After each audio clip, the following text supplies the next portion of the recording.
Back to gift from heaven. இன்றைக்கி நம்ம ஒரு டீ கடை ஸ்நாக்ஸ் செய்ய போகிறோம். இன்றைக்கி நம்ம செய்ய போகிறது கஜூரா. எங்கள் ஊரில் இது முட்டைக்கோஸ்னு சொல்லுவாங்க. இதுக்கு தேவையான இன்க்ரீடியன்ட்ஸ்லாம் என்னென்னு ஒன்று ஒன்றா நான் மெஷர்மெண்ட்டோடு சொல்கிறேன். டிஸ்கிரிப்ஷன்லேயும் அப்லோட் பண்ணுறேன், கண்டிப்பாக செக் பண்ணி பாருங்கள். நான் எல்லாமே கப் அளவில் சொல்கிறேன். 1 கப் மைதா மாவு, இது 250 கிராம் எடுத்திருக்கோம். இது கூட 4 டேபிள் ஸ்பூன் ரவை, 1/2 கப் சர்க்கரை,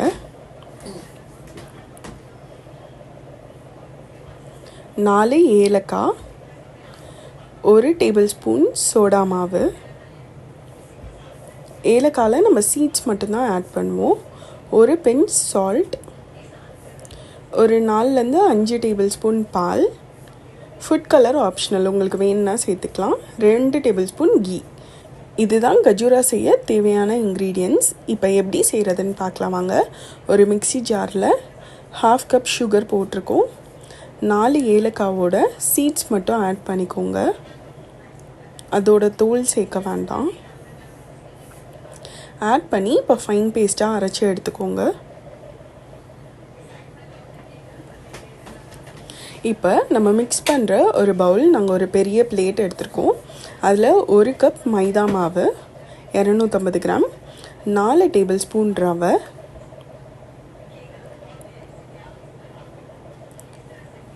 1 pinch salt,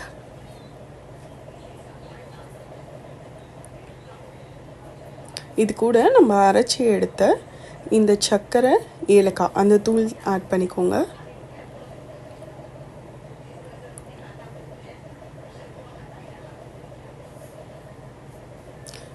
next food colour கொஞ்சமாக தண்ணியில் கரைச்சி வச்சுருக்கோம். இதோ ஆப்ஷனல், உங்களுக்கு வேணும்னா ஆட் பண்ணிக்கலாம். 1 டேபிள் ஸ்பூன் பேக்கிங் சோடா, இது கூட 2 டேபிள் ஸ்பூன் நெய் ஆட் பண்ண போகிறோம்.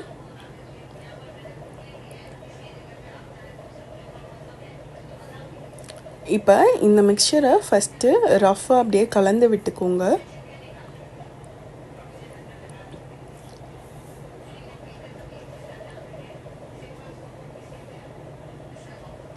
இது கூட பால் கொஞ்சம் கொஞ்சமாக தெளித்து தான் ஆட் பண்ணணும். ஏன்னா நம்ம சர்க்கரை பவுட்ரு பண்ணி ஆட் பண்ணியிருக்கோம். சர்க்கரையிலேருந்து ஏற்கனவே தண்ணி விடும், அதனால் ரொம்ப கேர்ஃபுல்லாக பால் மட்டும் நீங்கள் ஸ்பூனில் வச்சு ஆட் பண்ணால் கூட ஓகே தான். ஃபஸ்ட் டைம் செய்கிறீங்க அப்படின்னா தெளித்து ஆட் பண்ணிக்கோங்க. இப்போ இது எல்லாத்தையும் நல்லா சேர்ந்து பிசைஞ்சிங்கன்னா இந்த மாதிரி ஒரு நல்ல சாஃப்டான டவ் கிடைக்கும்.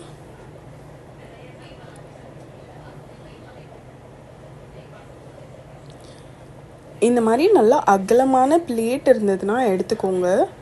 அப்போ தான் இப்போ நம்ம நெக்ஸ்ட்டு பண்ண போகிற ப்ராசஸ்க்கெலாம் உங்களுக்கு ஈஸியாக இருக்கும். இப்போ அந்த டவ்வை இந்த மாதிரி நல்லா ரோல் பண்ணணும். அது மேலே பார்க்குறதுக்கே பாருங்கள், அப்படியே நல்லா ஷைனிங்காக, அந்த கலரும் செம்ம அப்பீடைசிங்காக இருக்குது.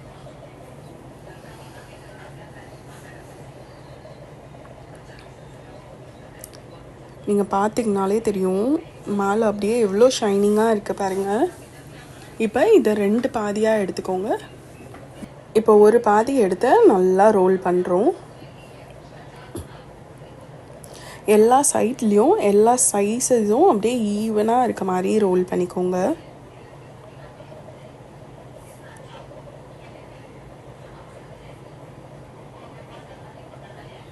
இப்போ உங்களுக்கு தெரியும் ஏன் நாங்கள் அகலமான தட்டை எடுத்திருக்கோம் அப்படின்னு. உங்கள்கிட்ட இந்த மாதிரி ரொம்ப அகலமாக பிளேட் இல்லைன்னா நீங்கள் பவுல் இருந்து தான் யூஸ் பண்ணிக்கலாம். இன்னும் பாதியாக இது பண்ணிவிட்டு கூட நீங்கள் ஷேப் பண்ணிக்கலாம்.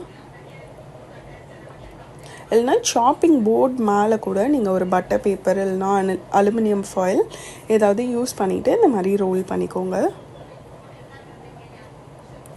ஸோ இந்த சைஸ் கரெக்டாக இருக்கும். இந்த சைஸ்க்கு ரோல் பண்ணிக்கோங்க.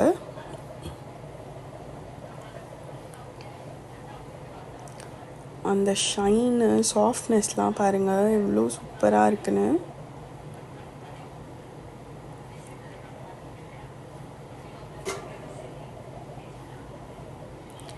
இப்போ ஒரு நைஃப் வச்சு 2 கார்னர்ஸும் கட் பண்ணிக்கோங்க. கட் பண்ணிவிட்டு இப்போ ஓரளவுக்கு மீடியம் சைஸாக கட் பண்ணி எடுத்துக்கோங்க ஒரு பீஸாக. உங்களுக்கு பெருசாக வேணும் அப்படின்னா நீங்கள் பெருசாக கூட கட் பண்ணிக்கலாம்.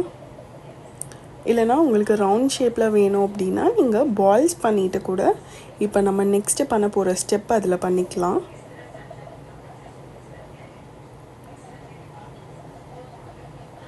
நாங்கள் ரோல் பண்ணி வச்சுருக்க நெக்ஸ்ட் பேட்டர்லேயும் சேம் ஸ்டெப் ஃபாலோ பண்ணிக்கிறோம்.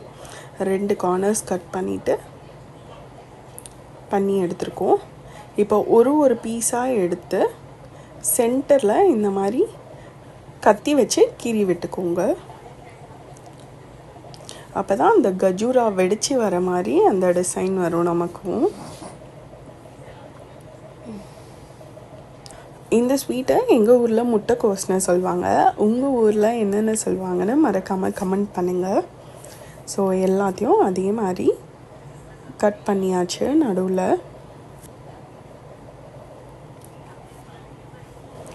மீன் டைம் நாங்கள் அப்படியே டீக்கும் ரெடி பண்ண ஆரம்பிச்சிட்டோம்.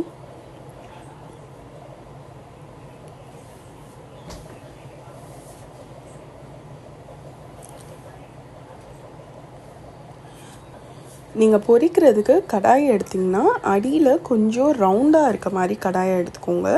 அப்போ தான் இந்த கெஜூரா நல்லா முங்கி கையாகிறதுக்கு கரெக்டாக இருக்கும். இப்போ எண்ணெய் நல்லா சூடானதும் நம்ம ஒன்று ஒன்றா ஆட் பண்ணி கோல்டன் ப்ரௌன் கலர் வர வரைக்கும் பொரிக்கணும். நீங்கள் ஃபஸ்ட்டு எண்ணெயை ஹை ஃப்ளேமில் வச்சு நல்லா சூடானதும் மீடியம் ஃப்ளேம் ஆக்கிக்கோங்க, இல்லைனா உள்ளே வேகாது. 2 சைடும் நல்லா திருப்பி விட்டு இந்த கலர் வந்ததும் எடுத்துருங்க. நம்மக்கிட்ட மீதி இருக்க மாவெல்லாம் ஒன்று ஒன்றா போட்டு பொரிச்சு எடுத்தாச்சு. எவ்வளோ சூப்பராக ரெடி ஆகிடுச்சு பாருங்கள்.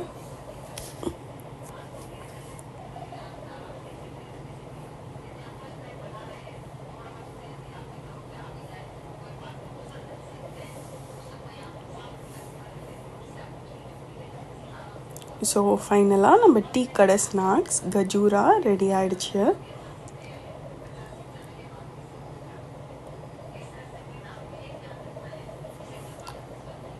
நம்ம வீட்டில் இருக்க இன்க்ரீடியன்ட்ஸ் வச்சு மினிமல் அமௌண்ட் ஆஃப் இன்க்ரீடியன்ட்ஸ் வச்சே செஞ்சுருக்கோம்.